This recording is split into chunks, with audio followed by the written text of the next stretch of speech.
for 13 years before I became a business coach. And I've learned from Grant, I've learned from Elena, and they don't know it. But of course, the minute that one of my mentors walks in, Grant Cardone, right, who is here to support his wife, which is awesome, by the way, right? Can we say yes? Okay. But of course, the minute that he walks in is the minute that I was kind of trash talking him by saying, yeah, Grant's all right. I mean, he's okay.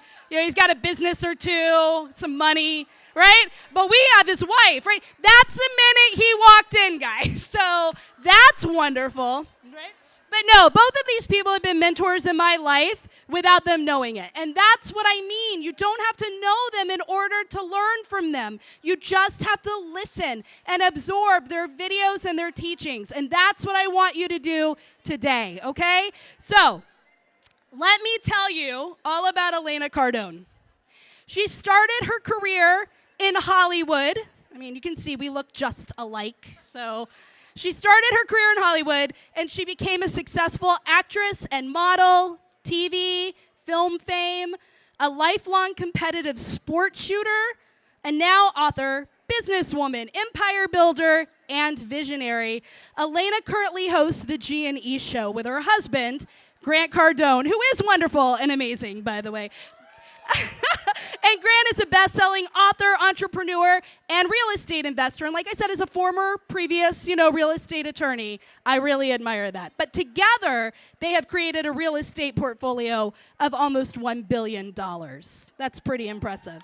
Now, Alexa is going to be joining on stage with Elena for an intimate fireside chat where she's going to ask questions and you're going to hear some amazing things. And I hope you have pen, paper, cell phones, because this is one of those mentorship moments that you're not going to get again, okay? So let's welcome to the stage Elena Cardone, everyone.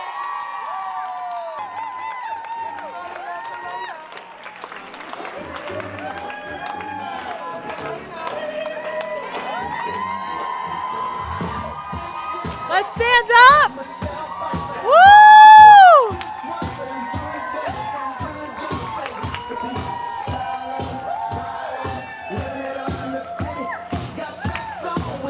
Woo! We can dance a little bit.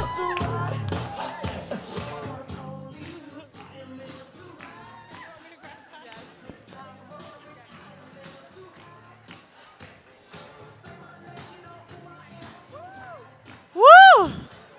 How's everyone doing? Woo-woo! Yeah, you guys are having a good day? Elena Cardone is here.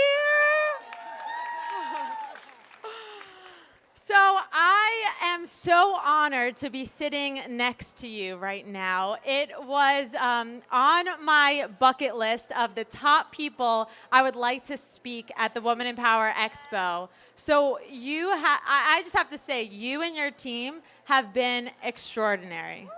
Like, so amazing to work with. And so first, I just want to say thank you for taking the time to come and provide so much value for everyone here. Well, thank you. Thank you. Thank you, and thank you all for being here. I am so grateful that we met. I know what it takes to put an event like this on. I admire you, and honestly, I feel so lucky and so honored to be amongst all of you.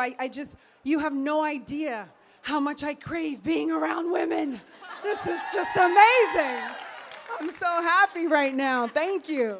I don't know if you guys know, but she has a show called Women in Power. Yeah. You guys definitely need to check it out. So she just wrote her first book.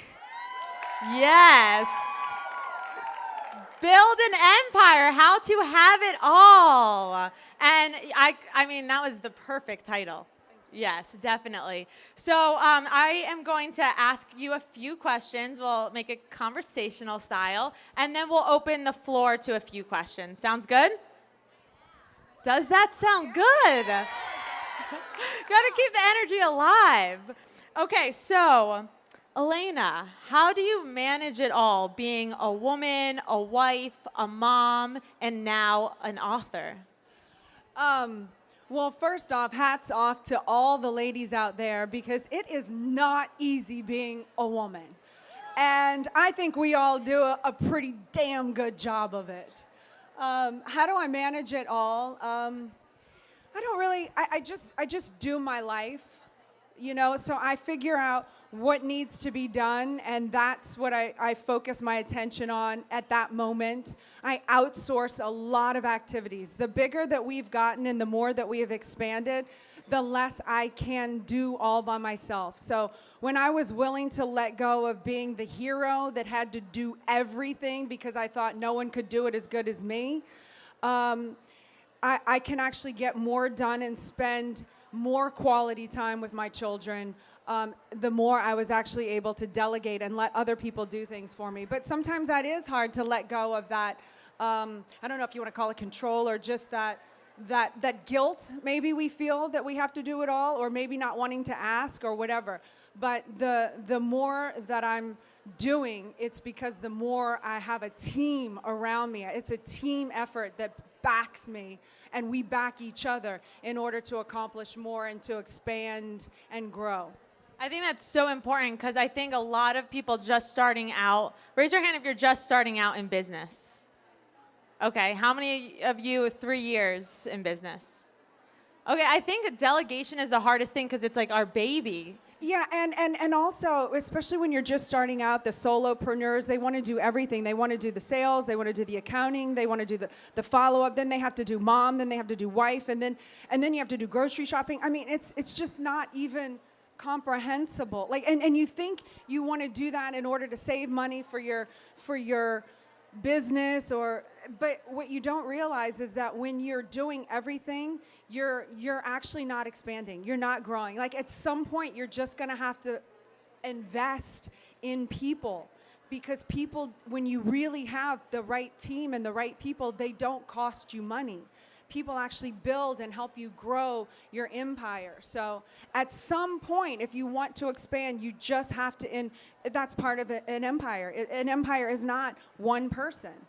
An empire has never been built by one person alone. It's never happened in the history. So, I mean, at some point, you're just going to have to let other people into the fold and bite the bullet and hire people and expand and grow, and then hire people and expand and grow and hire people until you're global. Yeah, I think a lot of people want to know, how is it like working with your husband? I think realistically, anyone who works with their husband is going to have a difficult time at it from time to time. I mean, business is not always easy. It's not easy being an entrepreneur. It's not easy being kicked in the face over and over and over and being told no and rejected. And that brings a lot of tension into the marriage, into the relationship. And there's things that you have to be willing to let go and not fight with your spouse about in order to achieve the big picture.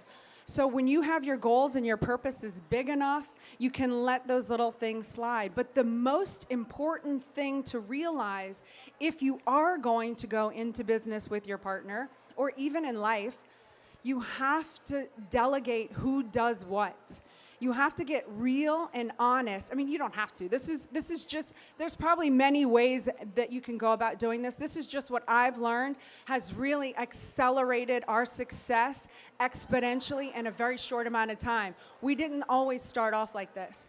But once we figured out and got honest with who is good at what. Are you good at accounting? Are you good with kids? Are you good with the follow-up? I mean, who does what? And break down what all needs to be done and achieved, and then you make up who's the general of that department. Grant, it just so happens that we have a traditional kind of setup, whereas he is really good with the business, so he is the general of that area. I can advise, I can give my opinion, but at the end of the day, he makes those decisions. It's not about us not being equal as husband and wife, or he doesn't respect me. It's no, he's the general because he's proven in that area. And in the end of the day, I back his decisions no matter what. It just so happens that I'm really good with the home and with the kids, and it's just my thing. So I'm the general in that area, and he cannot bypass me in that area. He cannot be big boss man at home. I'm boss lady at home, and that's the way we set it up. So we're not constantly trying to fight each other because we're both extremely powerful, strong people who want to win, and we compete at everything. And I mean, we'll devour each other if we don't have these roles delegated between ourselves. So if you're gonna work with your husband or wife, I would strongly suggest that, you know, once you figure out who does it, then you realize that you are the junior in that department, and you're not you've got to separate the hats of being the husband and the wife. In that particular role in the office, I respect him as if I was another employee of the company.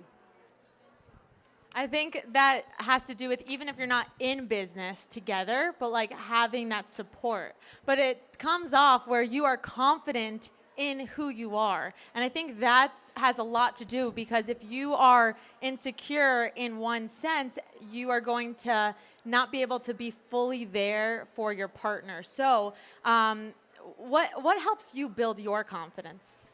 I talk about this a lot. I keep saying you have to. I feel like I'm lecturing. You have to. You have to do this. Get this down on paper. You don't have to do anything. But I have found that when I have become an asset to myself, I become invaluable to the relationship and to the community, and that makes the partner that I'm with, and vice versa, sexy and appealing after 15 years. So I don't sit back and say, oh, I'm entitled to this and he needs to do that for me because of this. Like I feel like I work and earn everything in every state that I'm in. So in my own goals, because we have three columns that we go by. The couple's goals, like who are we as a couple? And then he has his column, which is his goals and my goals. And my individual goals are like, I have competition shooting, and now I'm training martial arts. It helps me in life to be tough, to be strong, to be disciplined, not to pick an argument with him when he deserves it. You know, that stuff helps me in life to become a better person, to become a better asset, to figure out the chess moves in life. Like, how do I play this scenario? How do I do that? Everything is very calculated and, you know, and mercurial. Like, I have to switch a lot from being powerful businesswoman to playful mom to making him a meal when he comes home to, you know, and that's what I've chosen to do. It's not like you need to make me the dinner and, you know, that's just our setup.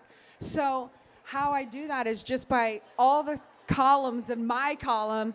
That's what I do that feed us ultimately for the couple's goal, which is the real game that we're interested in playing. I'm not interested in just doing me. I did just me for 30 years before we got married. I took myself to as high as I could go, and now I'm playing a different game. And the game I'm playing now is, how do I do this with a family and be that family that is like, yes, this can be done. We can create families again. We can create relationships. Relationships can actually be the new currency.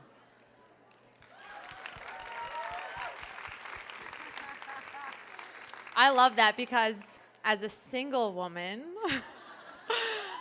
it's hard. I mean, to be confident in yourself and find a partner who supports you and is confident in them. But I really you talked about how you took yourself to the highest level. Talk about that transition. You were a Hollywood actress for a while. So can you share a little bit about that journey, that cutthroat industry, and how that's applied to who you are today?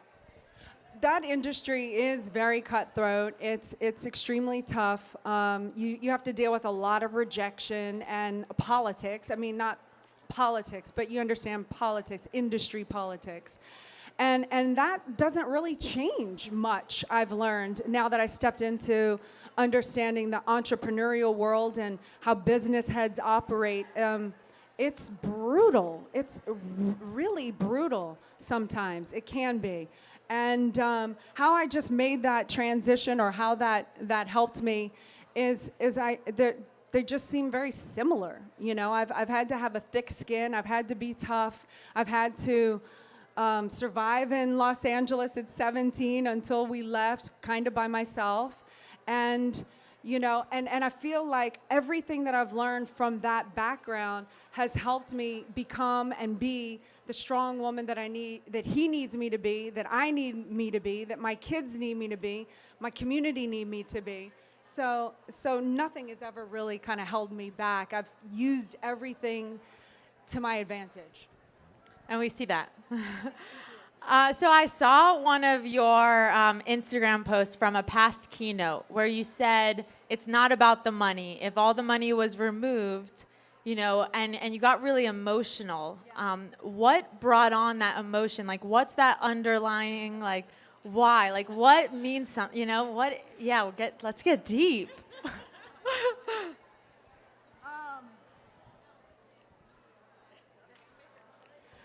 Because I know who we are in our heart. And in our heart is we want to make a difference for the better on this planet.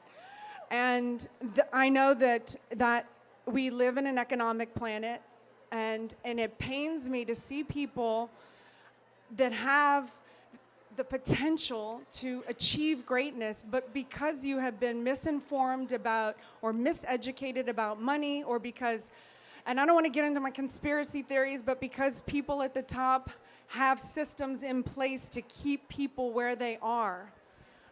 It pains me because I know that if a boy from Lake Charles, Louisiana, and a girl from the streets of New Orleans can achieve and be together as a couple and as a partner, can rise to such a level that we have, and we're still not where we want to be.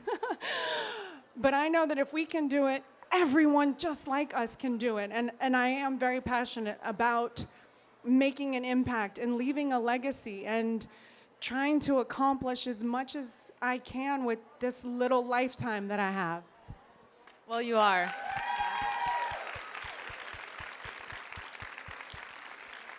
And I think anyone that meets you or meets Grant and your family, they feel that. Like, of course, you know, people will always have their vision from the outside, but really, like, your authenticity and that vulnerability, like, is so powerful. I mean, look at everyone around here. Like, they all are so excited to see you because you made an impact in their life. So, definitely. So, now you are on to that next chapter, really building your personal brand. So, what inspired you to start writing this book? You know, 3 years ago, we started the 10X Growth Con. And my husband wanted me to speak, and I thought, well, you know, I'm not like that woman over there who has a company who, so I felt like... That's me. That's you. That's Alexa. I just felt like, what am I going to talk about? And then and Grant wanted me to do this. And that's the thing about being with someone as awesome as Grant. He always pushes me to push myself, to expand, to grow. And I love that. I always wanted that in a guy.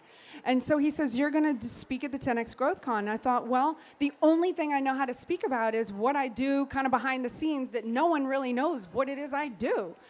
And how I support him and us and how I've contributed to where we're at. So that's the first time I spoke at the 10X Growth Con. And it was so amazing to me because so many people, I realized, don't think how we think now. And so from there, I was asked to speak at all these other events. And I really realized, wow, I might have something here that people are interested in. Like, I did not know that before. And so again, it was Grant that said, you should write a book. You should write a book. You should write a book. And I said, I finished high school at 17. I never went back to college. I never went into college. I hated school. I hate writing. I'm not a writer. I fought him. I started to write the book. I wrote the book. I put the book up. I stopped for several months. Grant called me. Are you ready for this? But before you panic, hear the whole story. Grant called me a coward and lazy. And I was furious. I was like, I am not a coward. I am not lazy. And but it forced me to sit down, and it was exactly what I needed to hear to light that fire under my butt, to do nothing but finished that book for the last 2 months to where I finally got it out. And then the other day he said, "Congratulations on the book." And I said, "Oh yeah, it was good for being lazy and a coward." And of course he had forgotten he even said that. And he dies laughing. And he says, "You can't even say that in public. People would laugh. They wouldn't even believe you." But that's what a spouse and that's what a real partner does for you. You know, they're willing to be tough on you because they see you for your full potential, and we see that in each other. So that's why I wrote the book. It was that man over there, lazy and a coward. So what you just mentioned, when I have seen you guys on social media together, you guys are really goofy behind the scenes. And I love that because it makes me realize, like, even running a company, like, things don't have to be so serious all the time, right? Yeah. So when you have obstacles and challenges, business, personal, like, what are a few, like, take-home tips that help you get back to that, like, positivity? I try to bring lightness when it's appropriate as much as possible. I mean, I don't have to tell you guys, y'all are at this business expo, but it is really intense, and there's a lot to deal with. I mean, as I've noticed, as we keep expanding, there's lawsuits, there's $250 million in deals in real estate going on at one time that need to be negotiated. The tensions mount, and it's that's not how I want to go through life. I don't want to go through life worried all the time, scared. It's there. It's just something I work to go through and keep pushing forward, same as him. But I mean, we're fun. We want to infuse that into our relationship. So, I mean, any opportunity we have to let some of the steam out of the pot, we're both taking it. And then we can switch and get really serious really fast again. But it is so important for us to laugh in between. Oh, definitely. So I'm 27. So I want to ask you personally, and for anyone that's a millennial, like, what would be your advice you would give your 27-year-old self?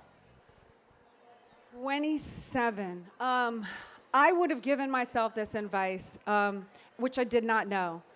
That you're either creating an empire or you are destroying one with every decision, with every second, with every day. And if you think you're doing nothing, you're probably destroying. And I would have, with the decisions that I made at 27, I hoped that would have been enough to say, I have to get my show on the road and make the right decisions and have the courage and the discipline and the ethics to do so. Thank you.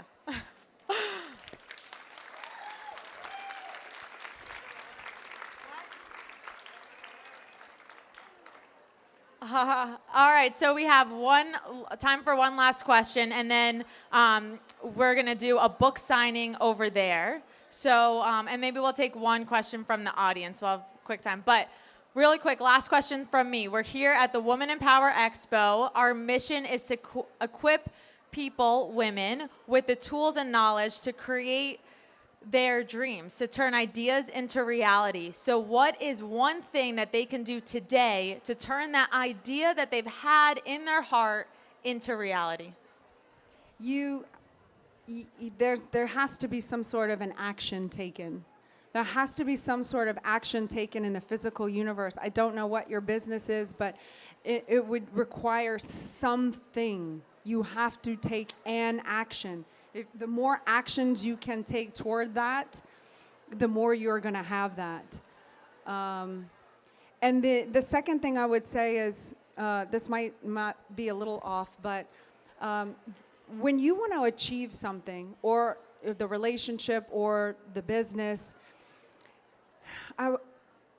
when I have assumed something was going to be the way that I thought it should be, and then I wanted it to go that way, it never ended up that way. It almost acted as a barrier. So the more you can just kind of, especially with relationships, you know, like a lot of people have the idea of that love. Let's say in the earlier part of our relationship, I thought, oh, he needs to spend time with me. And he needs to put up his phone and he needs to put everything and dedicate this time to me. Like, but where did this idea come from that that's what love is in a relationship? Like, this is what you need to do. So what I'm trying to say is get out of the ideas of the normal. Like, those are normal ideas of that people think this is the way it should be. This is the way a business should look like. This is the way a relationship look like. When I really realized that for me and for us, love is helping someone. The greatest love I can give Grant is helping him achieve his goals and his targets. There is nothing I can do, not sitting on a couch, holding his hand, or proving my love by putting up my Instagram, you know, away for him for 5 minutes. We can fulfill ourselves in that moment. So the normal ideas of how you think you're going to get something or how you think you're going to achieve something, the more you can break that mold, the faster I think you're going to have your idea come into fruition. You know, if you can just let go of those fixed ideas. Well, thank you. Yes. Yeah. Okay, so we'll take a question or two from the audience. Okay.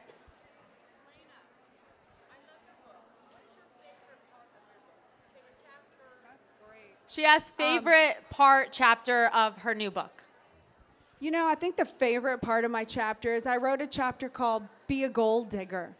And it's my favorite chapter for a couple of reasons. Because I was accused of that earlier on, being with Grant when he was successful, and I protested that. I was a very independent woman, actress. I had bought my own house, my own cars. I actually took care of like all, you know, the couple guys that I lived with beforehand. It was insulting to me. And when I was called a gold digger, I hated it. I was like, I've had enough. It was like an excuse I could have even used to just walk away from being with him because I didn't want drama. But when I finally came to terms into, wow, I could use that, actually be a gold digger and say, yeah, you know what, that's right. I am a gold digger because I dig for gold in myself and in others. And then I learned something very valuable, that I know how to flip things. Like, I don't have to be the effect of what somebody throws at me. Like, you can throw something at me, I can own it and flip it back, and I have my shield that you can't mess with me. So I love that chapter because I think everyone should be a gold digger. Yes. I love that. One more question right here. Oh, she'll give you the mic. Yes. Thank you so much. First of all, thank you so much for this speech. The question is, how do you deal with frustration?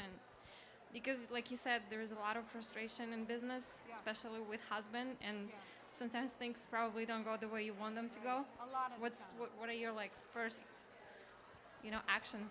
For dealing with frustration, you know, I constantly have to just kind of think and talk to myself about things. I get frustrated a lot. We've been together 15 years, and I look at things and I'm like, is this really like going to be a reoccurring situation? Most of the time, the things that irritate me are a one-off. It's not, the chances of it happening again are slim to none. Those, I don't even bother talking to him about or addressing or having to be right about. And it's not like I'm stuffing it down. It's just my picture and my purpose and our purpose together is so much bigger that I don't want to fight with the quarterback. Because when we're scoring touchdowns, we're not thinking about that. We can't even remember what that is. Now, if I'm frustrated over something that's going to be a reoccurring theme, then I'll have a talk with him and say, hey, this really bothers me. I'll go a step further. Sometimes I have those talks with him, and he completely disagrees, and he's not willing to change, And that frustrates me. And then I have to go, wait a minute. Okay, so when he does this, how can I handle the situation to where it's still beneficial? I'll tell a brief little story because I know we're probably running out of time. But like in the beginning of our marriage, Okay? I never wanted to be married, ever. I was 30 years old when I got married for a reason. Like, I was not into that. But now I found myself married, and the twin brother lives 10 houses away, and I'm a newlywed, and he's down playing Xbox with the brother. And I say, you know, you got to come home by 10 o'clock. Like what man doesn't want to be with this?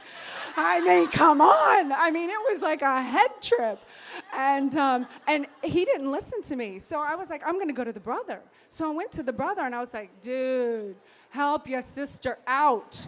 Like, you need to send him home by 10 o'clock. That's fair. You've had all these hours. Like, and I swear, I think they went into a little conspiracy to drive me crazy, because then it became later. Like, it was like 1 a.m. by the time he was getting home, and I was like losing my marbles. I was like, oh my God, I made a mistake. I can't be married. This is not gonna work. And then I thought, no, how do I handle it? I obviously can't change him. I don't wanna get divorced. I don't quit. I do not quit on anything. So that's when I said, you know what? Look at what the situation is here. You're making it mean that he doesn't want to be with you, or he doesn't love you, or this or that. It just means he wants to be with his brother playing Xbox. And I can understand that. I'm a shooter. I wanted to be at the range. I had given that up when I was with him. I didn't think it was appropriate. I'm like, well, what do I need? I'm depending on this man to fulfill me, to make me happy, to come home and, you know, entertain me, or like, but that's not fair. That's not fair to do to somebody. So anyway, I'm probably going off on a tangent, but how do I deal with the frustrations is, if I can't change them, I have to look at how I can change myself. And that's when I really started to look at, well, how can I become an asset? How can I make myself valuable to this relationship? I started working on myself. I started learning things about the business. I started helping him. I started helping with his meals. I started learning who people were. Now I made myself so valuable as an asset. Now that I have 2 kids, I'm like, please, can the brother come back? Can you play Xbox? Give me a break, you know, because he wants me everywhere all the time.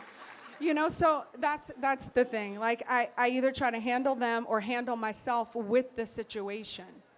We like your tangents. Another round of applause.